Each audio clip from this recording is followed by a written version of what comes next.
미 국무성은 북한과 제3국 간 무기 거래는 북러 간 거래와 마찬가지로 미국 정부의 우려 사안이라고 밝혔습니다.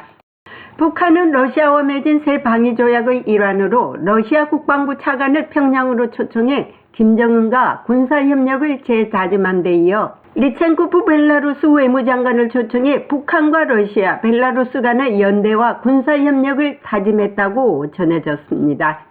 벨라루스는 최근 전술 핵무기를 저장할 수 있는 시설을 업그레이드하는 등 푸틴이 군사적 전쟁 노력의 전초기지 역할을 해왔던 터라 이 세 국가들의 만남은 우려가 심화될 수밖에 없습니다. 매튜 밀러 국무성 대변인은 오늘 브리핑에서 러시아 국방부 차관에 이어 벨라루스 외무장관이 방북해 북한과 무기 거래 등을 논의한 데 대해 어떻게 생각하느냐는 본 기자의 질문에 우리는 러시아와 북한 간의 안보 협력 심화에 대해 엄청나게 우려해 왔다면서 북한에서 다른 나라로 또는 다른 나라에서 북한으로 무기가 이동하는 것을 본다면 그것도 마찬가지로 우려할 일이라고 강조했습니다. 중국 왕이 외교부장이 드미트로 쿨레바 우크라이나 외무장관을 초청해 평화회담 중재자 역할을 할 것이라는 데 대해 미국은 어떻게 평가하느냐는 질문에는 중국 외교부가 쿨레바 외무장관과의 회담에 대해 발표한 성명과 우크라이나 외무부가 발표한 성명도 봤다고 밝히면서 이는 그들이 언제든 협상을 할 준비가 돼 있다는 입장에 변화가 없다는 사실을 밝히고 있다고 말했습니다.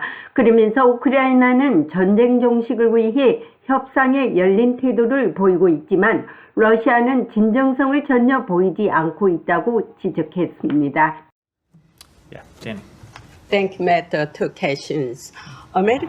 감사합니다. 매트. 두 가지 질문입니다.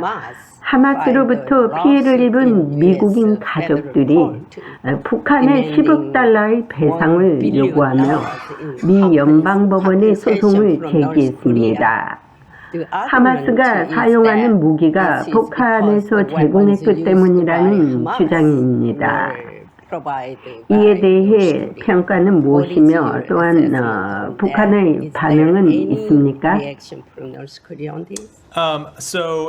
그래서 소송 문제에 관해 질문을 받을 때마다 그렇듯 법무부 동료들에게 얘기를 맡기겠습니다.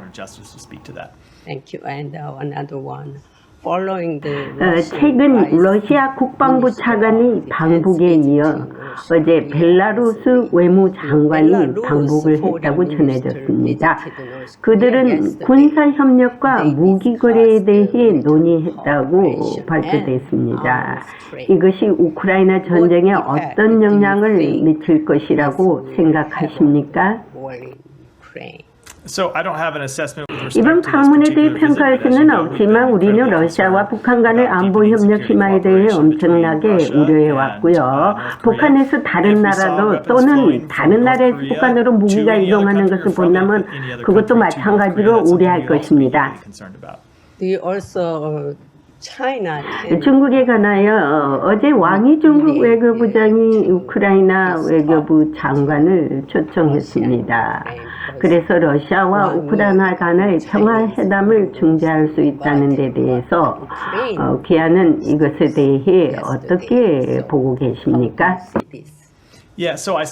그래서 저는 중국 외교부가 쿨레바 외무부 장관의 회담에 대해 내놓은 성명을 보았는데요. 우크라이나 외무부가 이에 대해 내놓은 성명도 보았습니다. 협상이 준비가 되었습니다. 그들은 항상 정의롭고 지속적인 평화를 이루기 위해 협상과 준비가 되어 있지만 푸틴 대통령은 지금까지 그의 전쟁의 목표에 아무런 변화도 보이지 않고 있으며 협상에 대한 진정한 의지도 보이지 않았습니다.